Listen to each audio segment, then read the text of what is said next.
Frierdiker Rebbe told his generation, your shlichus is Mesiras Nefesh. To different degrees. Some people had Mesiras Nefesh, they literally died. Some people had Mesiras Nefesh, they spent 10 years in jail, in labor camps. Some people had Mesiras Nefesh, they lived their whole life in Russia in panic until they got out of Russia. That was their Mesiras Nefesh. Some people's Mesiras Nefesh was they sent their children away to America and they couldn't come out of Russia. That was their Mesiras Nefesh. But all people of that generation, their shlichus was Mesiras Nefesh for Yiddishkeit. In our generation, the Rebbe told us what our shlichus is.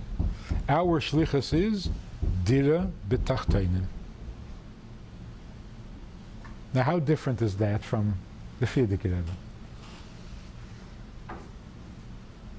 The Frierdiker Rebbe basically said, if you have to die for Yiddishkeit, then die.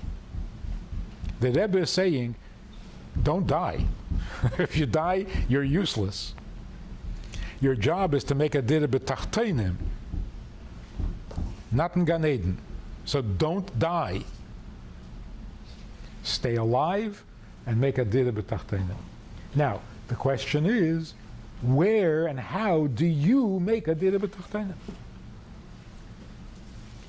You'll know by looking at the Hashgacha Pratis. What kind of a Dira B'Tachteinim can a Bacher in Yeshiva make? Besides going on Mivtzayim. If you understand the Eibishter, that's a Dira B'Tachteinim. What is the Tachten? Your Seichel, your brain. If your brain can understand the Eibishter, then the Eibishter has a Dira in your brain. And your brain is Tachten. It's a human brain. If you get excited about a mitzvah, that's a Dira B'Tachteinim. Because the excitement is in your heart, and your heart is a Gashmizdika thing. It's a Dira B'Tachteinim. Of course, your mind and your heart are not the lowest. A person who doesn't understand and doesn't know, and you get him to put on tefillin, that's the lowest. He is the Tachten. And you bring tefillin to that level of Tachten, that's a Dira B'Tachteinim.